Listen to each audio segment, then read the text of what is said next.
¿Y si te dijera que el secreto de la vida y la muerte fue escrito hace más de 36.000 años y que fue ocultado de ti a propósito? ¿Y si te demostrara que tu vida, tu dolor e incluso tus renacimientos no son una coincidencia, sino un ciclo programado que puedes romper hoy mismo? Esto no es una teoría. Es lo que enseña uno de los textos más peligrosos y secretos de la historia, la tabla de esmeralda de Thoth, el Atlante. Él dejó un mapa completo del viaje del alma, explicando exactamente qué sucede cuando morimos, por qué el karma nos atrapa en repeticiones de sufrimiento y cómo usar la muerte misma para alcanzar la libertad total. En esta narración no te ofreceré teorías vagas, te entregaré las llaves, te mostraré los diferentes reinos de la existencia, desde los infiernos del dolor hasta los paraísos del placer, y te revelaré en cuál de ellos es probable que te encuentres ahora mismo. Y lo más importante, te enseñaré el secreto que Thoth usó para morir y renacer conscientemente, conservando sus recuerdos y su poder. Quédate conmigo hasta el final, porque lo que estás a punto de descubrir podría destruir todo lo que creías saber sobre la realidad. El alma se convierte en aquello que contempla. En los fértiles valles de la antigua India, mientras la sociedad se organizaba en torno a rituales y deberes para asegurar una vida justa, un grupo de pensadores marginales, los Ramanas, observaron la existencia y vieron algo diferente. No vieron un regalo, sino una trampa, un ciclo interminable de dolor, deseo y sufrimiento, del cual era necesario escapar a toda costa. Fue en este crisol de cuestionamientos donde una palabra ganó fuerza y definió la condición humana durante milenios. Samsara, el ciclo incesante de nacimiento, muerte y renacimiento. La pregunta fundamental de la humanidad había cambiado.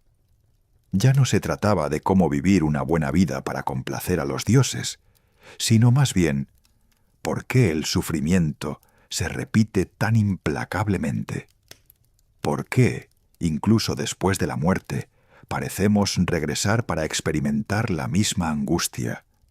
Fue un príncipe, Siddhartha Gautama, quien abandonó todo su lujo para encontrar la respuesta. Meditando profundamente, no inventó el samsara. Vio sus mecanismos internos. Comprendió con una claridad abrumadora que la rueda no era un castigo impuesto por una entidad divina, sino una consecuencia directa e inevitable de nuestra propia ignorancia.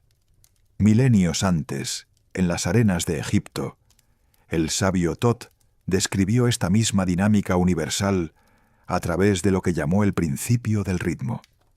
Enseñó que todo en el universo fluye hacia adentro y hacia afuera.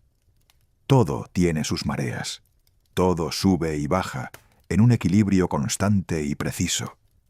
El samsara, por lo tanto, no es una maldición ni una prisión de hierro construida por un carcelero celestial. Es un espejo perfecto que refleja el estado exacto de tu propia conciencia. La rueda gira porque tú la haces girar, aunque no lo sepas. El péndulo del renacimiento, que te lanza de una vida a otra, oscila en proporción exacta a tu falta de comprensión sobre quién eres y las leyes que gobiernan la existencia. Solo comienza a calmarse, a ralentizar su ritmo, a medida que tu comprensión se expande. No estás atrapado en la rueda. Estás identificado con su movimiento. Crees ser un ciclo de altibajos, de placer y dolor, cuando en realidad eres la conciencia que observa cómo todo se desarrolla. La libertad no reside en detener la rueda, sino en encontrar su centro. Y cuando miramos el eje, el centro mismo que mantiene este engranaje cósmico en movimiento perpetuo, no encontramos a un Dios furioso ni a un demonio vengativo. Lo que Buda y otros sabios vieron fue algo mucho más íntimo y perturbador. Vieron tres impulsos primordiales, tres fuerzas que surgen directamente desde nuestro interior, desde nuestra propia mente. Son tres venenos que inyectamos en nuestras almas a cada momento, alimentando el ciclo eterno de sufrimiento y repetición, sin siquiera darnos cuenta. Comprender la naturaleza de estos tres venenos es el primer paso real para encontrar el antídoto. Es el momento en que dejas de culpar al mundo exterior por tu dolor y comienzas a mirar la fuente de todo, tú mismo. Pero lo que pocos saben, y lo que ha sido mantenido en secreto por las escuelas de misterios, es que el antídoto para estos venenos no necesita ser creado. Ya existe. Ha sido codificado en 7 leyes universales que gobiernan toda la realidad. 7 llaves que Thoth dejó para la humanidad. Los 3 venenos y las 7 llaves. En el corazón palpitante de la rueda del samsara, Buda no encontró a un juez con un mazo, sino 3 impulsos que envenenan el alma y la mantienen girando en un ciclo de dolor. El primero es la serpiente del odio y la aversión, la fuerza que nos hace rechazar, atacar y apartarnos de todo lo que consideramos diferente o amenazante, cegándonos a la verdad de que todo está conectado. El segundo es el cerdo de la ignorancia, la niebla que nos impide ver nuestra verdadera naturaleza divina, haciéndonos creer que solo somos este cuerpo, este nombre, esta historia de sufrimiento. El tercero es el gallo de la codicia y el apego, el deseo insaciable que nos encadena al mundo material, haciéndonos buscar la felicidad en cosas que nunca podrán llenar nuestro vacío. Estos 3 venenos no son fallas morales ni pecados que requieran castigo. Son impulsos tan humanos y automáticos como la respiración, reacciones programadas en nuestro sistema de supervivencia. Es a partir de ellos, de nuestros miedos y deseos más profundos, que tejemos los barrotes de nuestra propia jaula existencial. Cada vez que sentimos ira, nos aferramos a un resultado o actuamos sin conciencia. Reforzamos la estructura de nuestra prisión, asegurando que la rueda siga girando, llevándonos a la siguiente experiencia de aprendizaje, que a menudo se manifiesta como dolor. Al otro lado del mundo, en las escuelas de misterios del antiguo Egipto, Thoth le dio a la humanidad las 7 llaves para trascender esta misma prisión. Los 7 principios herméticos, grabados en la legendaria tabla de esmeralda, no son mandamientos ni reglas a seguir. Son descripciones precisas de las leyes inmutables que gobiernan la realidad, un manual de usuario para el universo. El principio de causa y efecto, por ejemplo, se hace eco perfectamente de la ley del karma, enseñando que cada pensamiento, sentimiento y acción es una semilla que inevitablemente dará su fruto. Nada sucede por casualidad. El principio de vibración revela que nada está quieto. Todo se mueve, todo vibra. Tu experiencia de vida no está determinada por eventos externos, sino por la frecuencia energética que emites. El principio de polaridad nos muestra una verdad liberadora. El odio y el amor, la ignorancia y la sabiduría, el miedo y el coraje, no son cosas opuestas y separadas. Son simplemente 2 extremos de la misma cosa, 2 polos de la misma energía. Esto significa que puedes transmutar uno en el otro, transformando el plomo del miedo en el oro del coraje dentro de tu propio laboratorio interior. Los 3 venenos nos mantienen desesperadamente aferrados a un polo, haciéndonos creer que la oscuridad es la única realidad.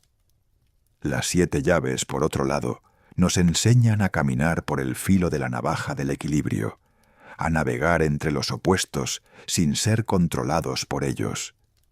La sabiduría de Thoth no anula la de Buda, la profundiza, ofreciendo una tecnología espiritual, una alquimia interior para transformar los venenos en antídotos. Comprender estas leyes es el primer paso para dejar de ser una víctima pasiva de la rueda y convertirse en un co-creador consciente de tu destino. Es la vibración combinada de estas fuerzas, ya sean venenosas o curativas, la que da origen a los diferentes reinos de la existencia.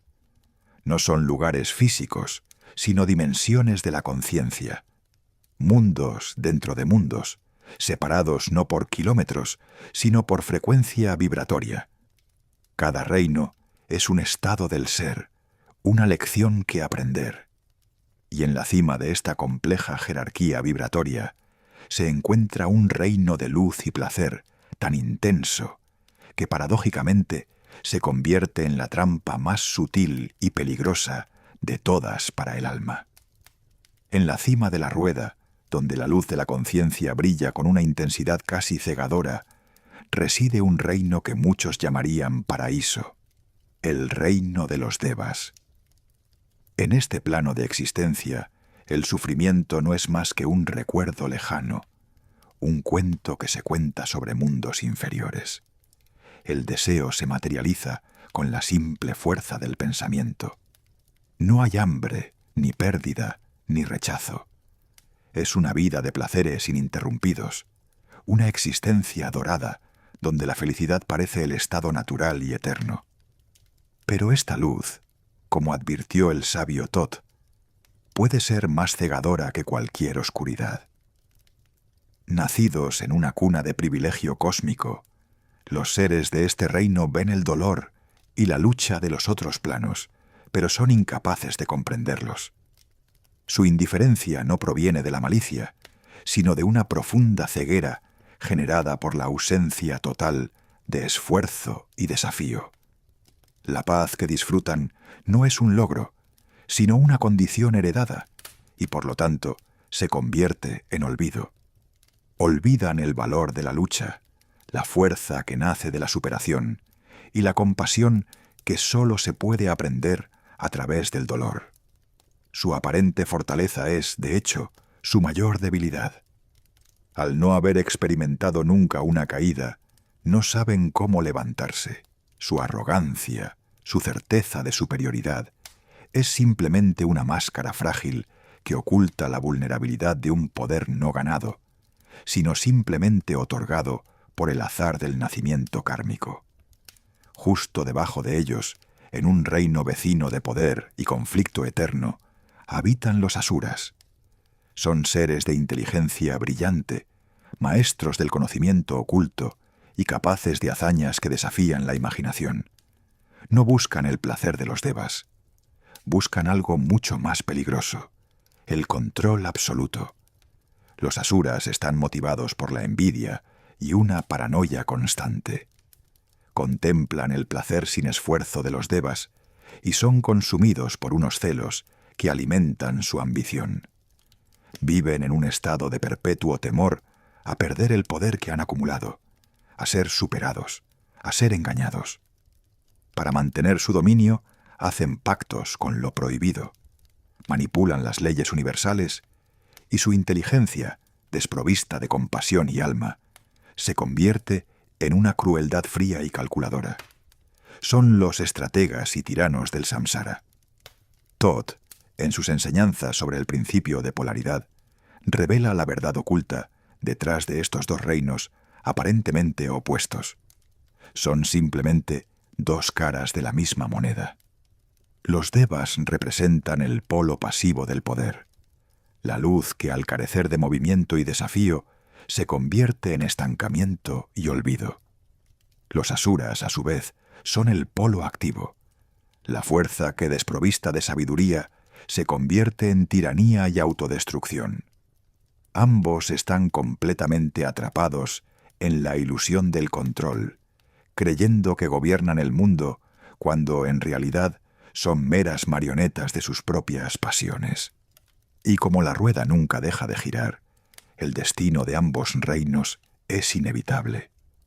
Cuando el ritmo del universo cambia, la buena fortuna de los devas se agota y se hunden en la desesperación, sin saber cómo hacer frente al primer dolor real de sus largas vidas. La torre de control de los asuras, construida sobre las arenas de la ambición y el miedo, se desmorona inevitablemente bajo el peso de su propia complejidad.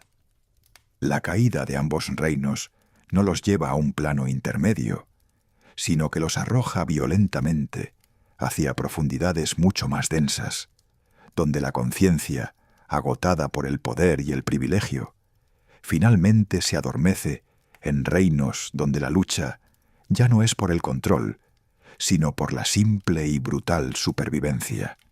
Los desiertos del alma. Cuando la conciencia se desploma desde los reinos del poder y el privilegio, aterriza en planos más densos, donde la lucha por la existencia se convierte en la única realidad. Llegamos a los desiertos del alma, los reinos intermedios. El primero de ellos es lo que las tradiciones orientales llaman el reino animal. Aquí, el instinto reina supremo y la supervivencia se convierte en el único propósito. La vida es una repetición interminable de patrones aprendidos, una obediencia ciega a impulsos biológicos y órdenes cuyo origen y propósito se han perdido en el tiempo. El cuerpo manda, la mente obedece, y el alma cae en un profundo sueño. La prisión en este reino no está hecha de cadenas visibles o muros de piedra.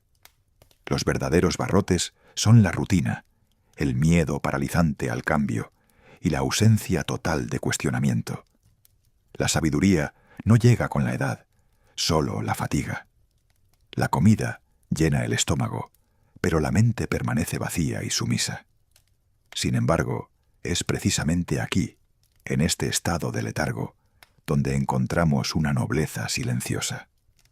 Son aquellos que sostienen el mundo sin saberlo, cuyo amor se expresa no en palabras, sino en un trabajo incansable y un sacrificio silencioso por su descendencia o su grupo.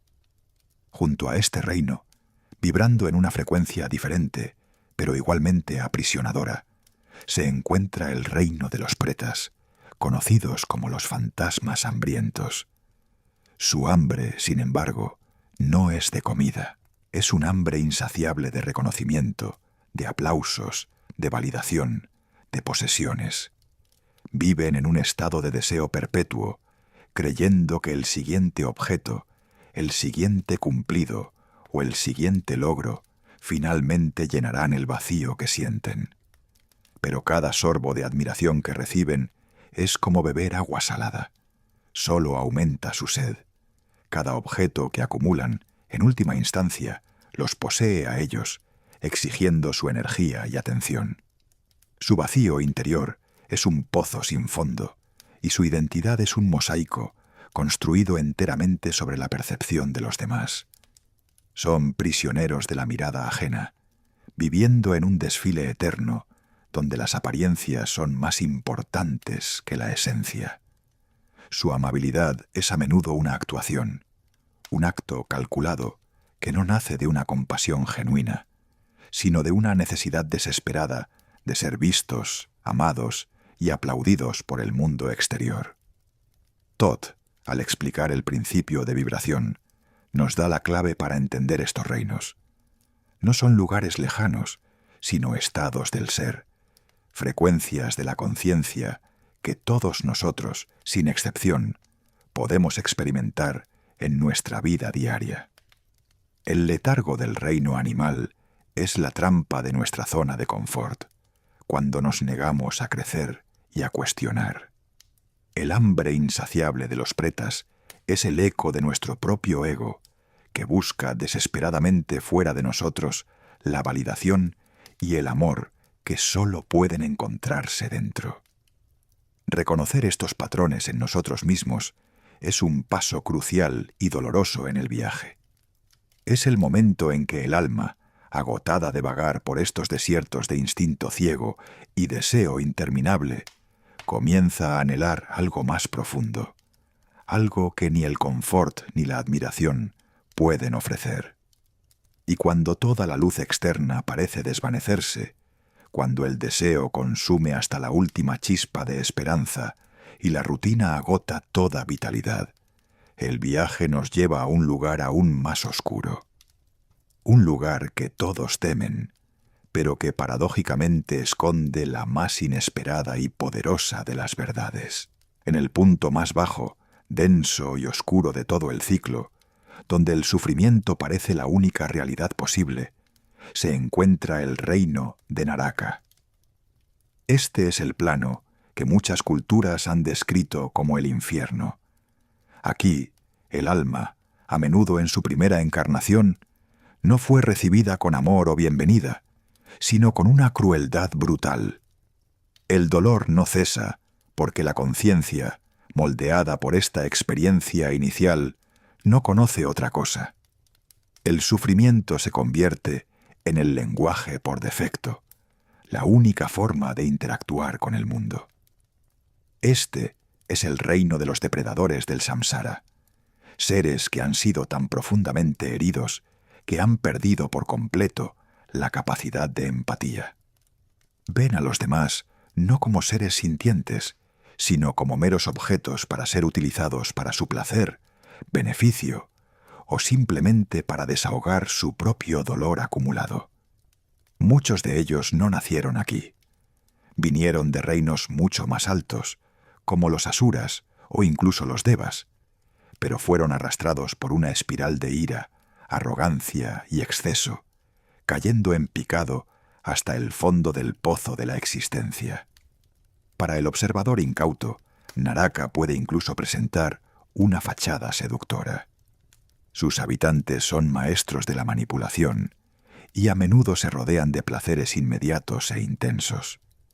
Pero todos estos placeres están construidos sobre el sufrimiento de los demás.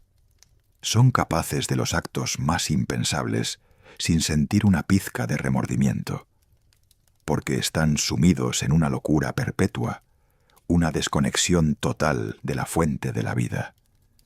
Se convierten en agujeros negros de la conciencia, absorbiendo la luz de todo lo que les rodea para alimentar su propia oscuridad. Sin embargo, la sabiduría antigua, tanto del este budista como del Egipto hermético, nos enseña una verdad impactante y liberadora. Este infierno no es eterno. No hay condenación perpetua. Thoth, en sus misteriosas tablas de esmeralda, revela que la muerte nunca es un fin, sino siempre un portal. Describe los salones de Amenti, el inframundo egipcio, no como un lugar de castigo, sino como un útero cósmico de transformación, un espacio interdimensional donde el alma puede ser despojada de sus impurezas y tener la oportunidad de renacer. Naraka es, de hecho, un purgatorio sin reloj, un abismo de sufrimiento autoimpuesto que, por profundo que sea, puede ser cruzado. La salida no es un regalo, sino un logro. Para escapar, el alma primero debe dejar de proyectar su dolor hacia afuera y enfrentar el daño que ha causado, la crueldad que ha infligido y recibido. El infierno no está hecho de llamas y azufre, sino de incomprensión, odio y resentimiento acumulados. Lo único que puede disolver esta oscuridad es una sola y diminuta chispa de conciencia. Y cuando un alma, incluso desde aquí, desde las profundidades del abismo, logra generar esta chispa, cuando finalmente se cansa de sufrir y de ser la causa del sufrimiento, su despertar resuena en todos los reinos, porque esta alma ha visto el lado más desolado y desesperado de la existencia y ha sobrevivido. Ahora, lo único que le queda por descubrir es el amor. Este viaje de ascensión desde el punto más profundo de la oscuridad es el más poderoso de todos, pero solo es posible en un lugar muy especial, un reino que no es ni el más alto ni el más bajo, pero que es, con diferencia, el más raro y precioso de todos. El reino humano, la clave de todo. Entre las cumbres del placer celestial y los abismos del sufrimiento infernal yace un reino de equilibrio inestable, un plano de existencia que es la verdadera joya del universo, el reino humano. Aquí, el alma no nace fatalmente inclinada hacia la luz, como los devas, ni es inexorablemente atraída hacia la oscuridad, como los seres de Naraka. El alma humana camina sobre una cuerda floja, suspendida entre el cielo y el infierno, con la capacidad única y preciosa de mirar en ambas direcciones y, lo que es más importante, de elegir qué camino seguir. Nacemos con dolor. Es cierto, el propio acto de nacer es un trauma. Pero a diferencia de cualquier otro ser, en cualquier otro reino, tenemos la capacidad de abrazar este dolor, de cuestionarlo, de encontrarle un significado y, en última instancia, de transformarlo en sabiduría.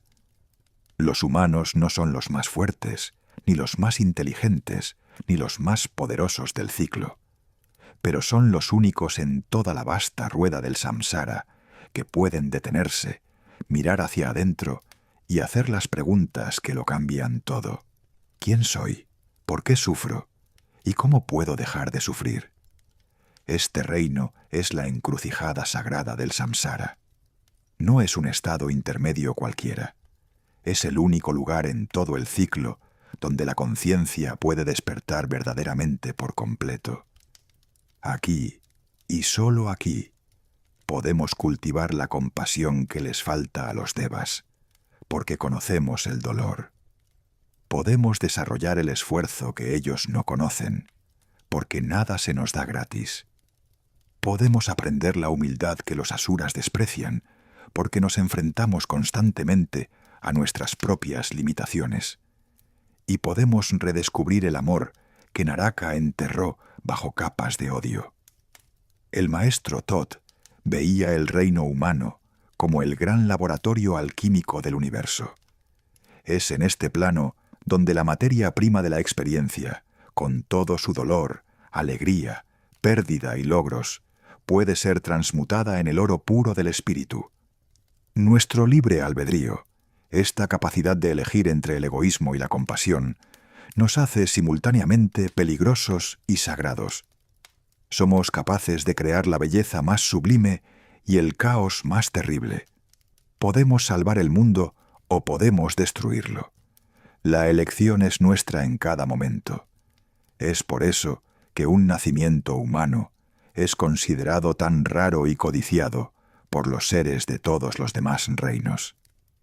Aunque nuestras vidas parezcan frágiles, cortas y a menudo insignificantes en medio de la inmensidad del cosmos, contienen la semilla de la posibilidad más poderosa de todas, la de despertar y bajarse de la rueda. La oportunidad de dejar de girar no se encuentra en los paraísos del placer o en los infiernos del dolor, sino aquí, en el corazón palpitante de un ser humano corriente que finalmente decide recordar quién es realmente.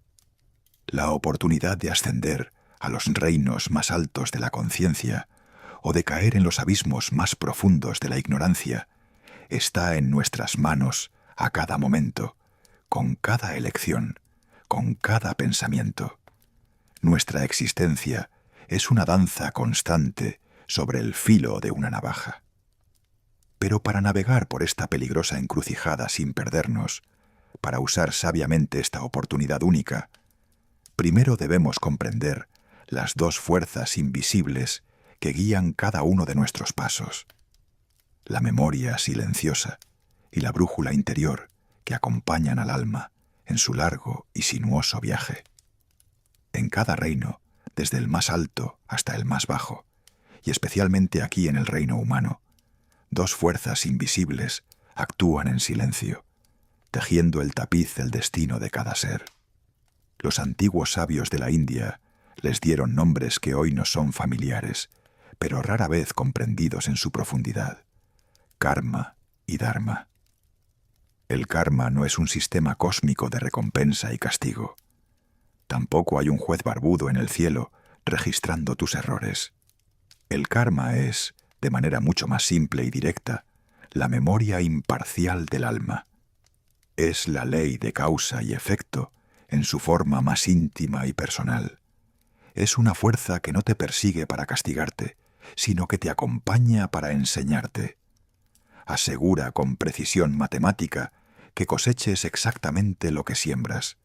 Cada pensamiento, cada palabra y cada acción dejan una huella energética, una impresión en tu alma que tarde o temprano se manifestará en tu realidad.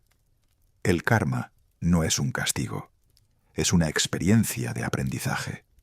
La lección que te niegas a aprender, a menudo se disfraza de caída, de dolor, de pérdida, hasta que finalmente comprendes el mensaje. El Dharma, a su vez, no es una lista de deberes u obligaciones que debas cumplir. El Dharma es una dirección, es tu brújula interior, la llamada silenciosa de tu alma, que te guía incluso cuando todo a tu alrededor parece un caos absoluto. No es una recompensa que recibes por ser una buena persona, sino más bien la resonancia que sientes cuando estás alineado con tu propósito más profundo. Es esa parte inmortal de ti que recuerda quién eres y qué viniste a hacer aquí. Incluso cuando el velo del olvido te toca al nacer, el Dharma es la fuerza que te impulsa hacia la armonía, hacia la acción correcta que beneficia no solo a ti mismo, sino al todo del que formas parte. No te recompensa con cosas externas, sino que te guía de regreso a casa, a tu centro. Te devuelve la energía de las intenciones puras que una vez plantaste. Las semillas de luz que sembraste en la vida de los demás o en tu propio camino. El karma es la memoria de lo que has hecho. El dharma es la llamada a lo que puedes llegar a ser.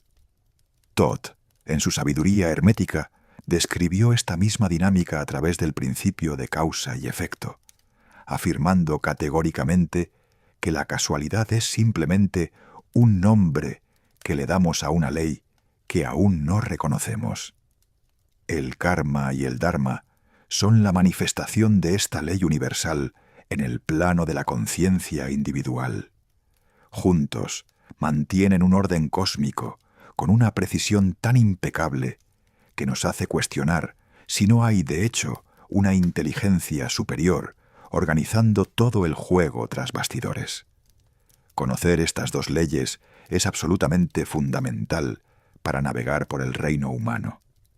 Pero conocerlas por sí solo no es suficiente. La verdadera maestría, el verdadero poder, no reside en simplemente observar el juego y sus reglas, sino en aprender a jugar sabiamente. Es aprender a usar las mismas reglas del universo para trascender sus aparentes limitaciones. Y para dar este paso, para convertirte en un jugador consciente, Todd dejó llaves aún más secretas. Llaves que prometen no solo comprensión, sino dominio sobre los mismos portales de la vida y la muerte. Para la abrumadora mayoría de los seres atrapados en la rueda del samsara, la muerte es el mayor terror. Es el final de todo lo que conocen, el borrado de su identidad, seguido de una zambullida en el olvido que los arroja de nuevo al ciclo, a menudo en condiciones que no eligieron. Pero Thoth, guardián de los misterios más profundos, revela en sus tablas de esmeralda una verdad que puede cambiarlo todo. La muerte, cuando se comprende, puede ser la herramienta de liberación más grande y poderosa que existe. La muerte no tiene por qué ser un fin, puede ser una estrategia. En la tabla 13, uno de los textos más enigmáticos y poderosos jamás escritos, presenta lo que él llama las llaves de la vida y la muerte. Enseña que es totalmente posible cruzar el portal de la transición, el momento de la muerte física, con la conciencia completamente intacta, lúcida y despierta. Esto transforma lo que de otro modo sería un final traumático e inconsciente en un nuevo comienzo deliberado y elegido.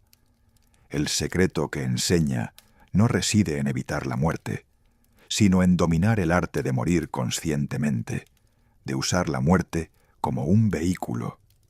El camino hacia esta maestría, según Todd, pasa por los legendarios salones de Amenti.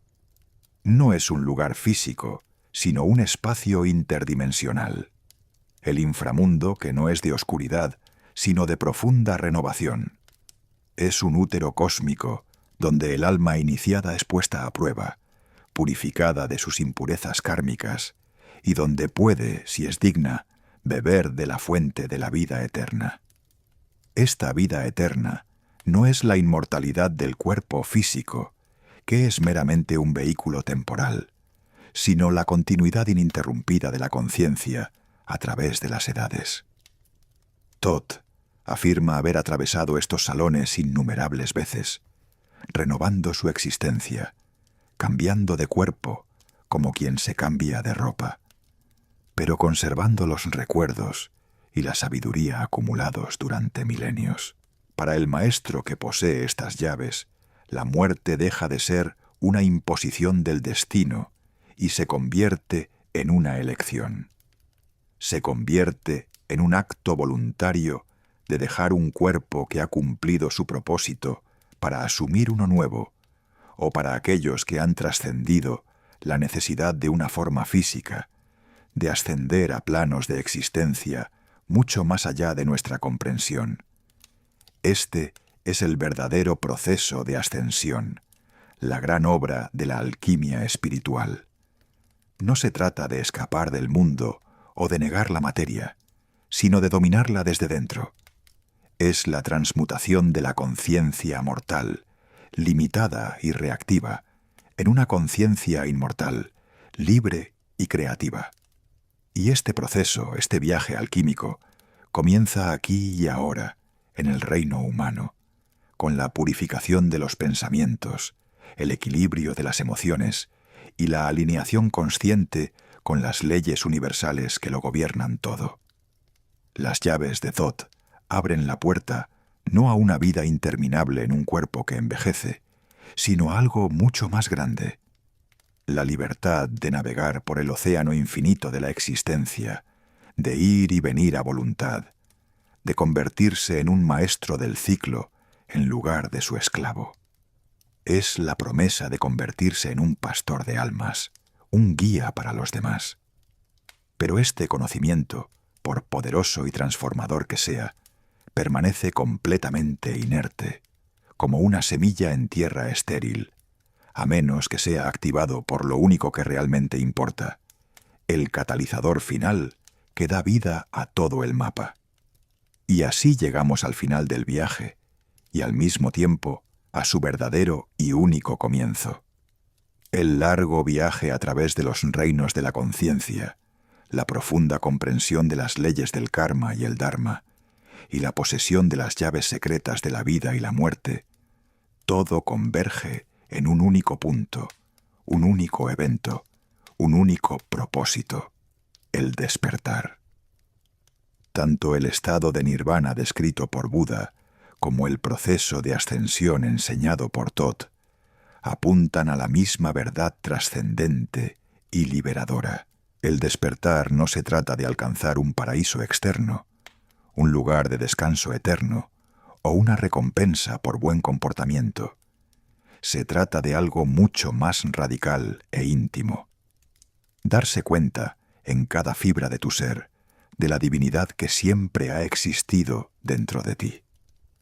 Es el momento en que la gota de conciencia individual, que se sentía pequeña, separada y perdida, finalmente se reconoce a sí misma como el océano mismo de la conciencia universal. Es el fin de la ilusión de la separación, el fin del yo contra el mundo. Como nos recuerda Thoth en sus escritos, la verdadera transformación no consiste en adquirir más conocimiento, sino en recordar quién eres realmente. Todo el conocimiento sobre los reinos, los venenos y las leyes es sólo el mapa. Es útil, te muestra el terreno, pero no es el camino. La práctica diaria de la meditación, el autodominio, la observación de los pensamientos y la compasión incondicional es el camino. El despertar es el destino, la llegada a casa. Vivir despierto no significa aislarse del mundo.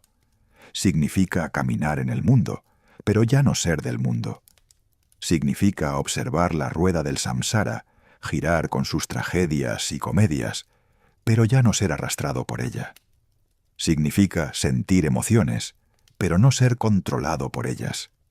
Significa actuar en el mundo ya no por impulso kármico, por reacciones automáticas del pasado, sino por propósito dhármico, con la claridad y la intención de quien comprende las reglas del juego y elige sus movimientos con sabiduría y amor. El ciclo del universo nunca termina, pues el ritmo de la creación es eterno, pero tu participación en él se transforma fundamentalmente. El alma despierta ya no necesita renacer en la ignorancia, zarandeada por las mareas del destino. Puede elegir su próximo paso. Puede elegir regresar como guía para ayudar a otros que aún están perdidos en la oscuridad. Puede elegir ascender a planos superiores de servicio cósmico, o puede elegir simplemente disolverse en la luz infinita del todo, regresando a la fuente de la que nunca estuvo realmente separada. El viaje del alma, con sus caídas y ascensos, sus muertes y renacimientos, se revela finalmente no como una condena o un castigo, sino como la más grandiosa y épica de las aventuras. El viajero que llega al final de esta narrativa ya no es la misma persona que la comenzó, porque el secreto de la vida y la muerte no es información que se aprende de un libro o un relato. Es una verdad que se vive. El mapa siempre ha estado en tus manos. La llave siempre ha estado en tu bolsillo. El secreto siempre ha sido y siempre será tú.